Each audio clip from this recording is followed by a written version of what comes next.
Face aux dégâts de la crise sanitaire, la finance nous sauve-t-elle ou nous achève-t-elle? Le fait que le système financier soit un élément décisif du maintien à flot de nos économies est manifeste. Nous sommes aujourd'hui à front renversé par rapport à 2008. L'économie réelle vit sous perfusion financière. Si la grande vague de défauts de paiement et de dépôt de bilan a jusqu'à ce jour été différée, c'est en grande partie grâce à l'accès au crédit de trésorerie dont bénéficient les entreprises auprès des banques à guichet ouvert.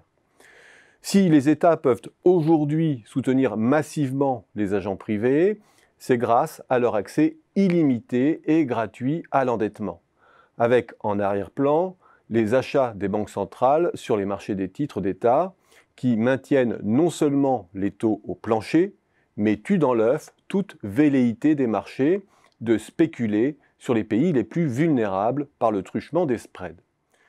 Si le dévissage des perspectives de croissance et de profit ne vire pas au désastre sur le marché des titres, aggravant la crise de liquidité par un effondrement des prix d'actifs, c'est enfin grâce à la confiance indéfectible des marchés dans le soutien des banques centrales.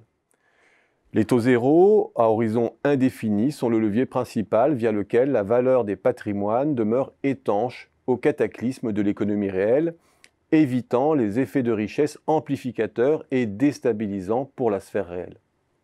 Le système financier prolonge ainsi la soutenabilité du système actuel, à horizon indéfini semble-t-il, puisque chaque crise trouve sa résolution dans les tombereaux de liquidités que le système financier déverse sur l'économie et sur les marchés d'actifs. Mais ce faisant, chaque résolution de crise aggrave à chaque fois les distorsions qui sont au cœur du dérèglement et du durcissement du capitalisme contemporain. Les premiers bénéficiaires des plans de sauvetage sont la minorité qui détient les actifs, attisant les phénomènes de concentration et d'inégalité de richesse. Ceux qui vivent des revenus d'activité, toujours plus pressurisés, butent pour leur part sur un prix de l'immobilier toujours plus inaccessible et sans lien avec la richesse produite.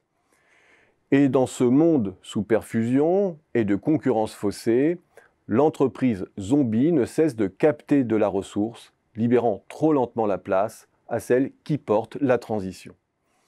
Mais soyons plus concrets. Dans le cadre de la crise sanitaire, que se passe-t-il? L'apport de liquidités a jusqu'ici amorti ou différé la vague de défaillances et de licenciements attendus, on l'a dit.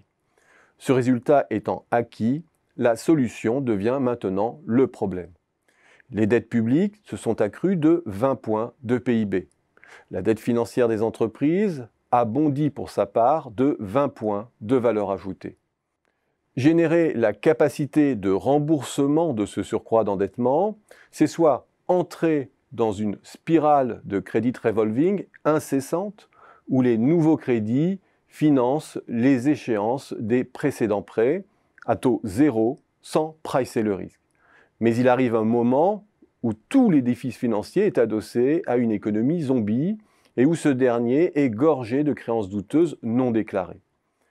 Arrive aussi le moment où, à force de prolonger indéfiniment la situation atypique d'une courbe des taux aplatie, les banques perdent leur principale source de rentabilité. Soit, et c'est l'autre issue, les banques et les marchés renouent avec des comportements plus sélectifs.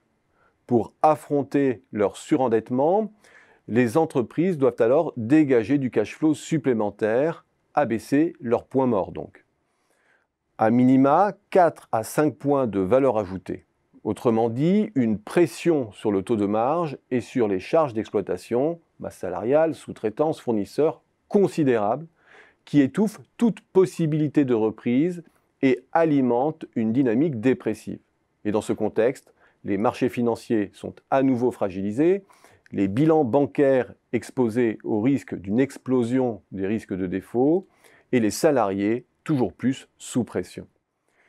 Et l'on se dit qu'à un moment, à force d'acharnement thérapeutique, ce n'est pas la grande catastrophe financière qui va engloutir le système, mais bien la catastrophe sociale.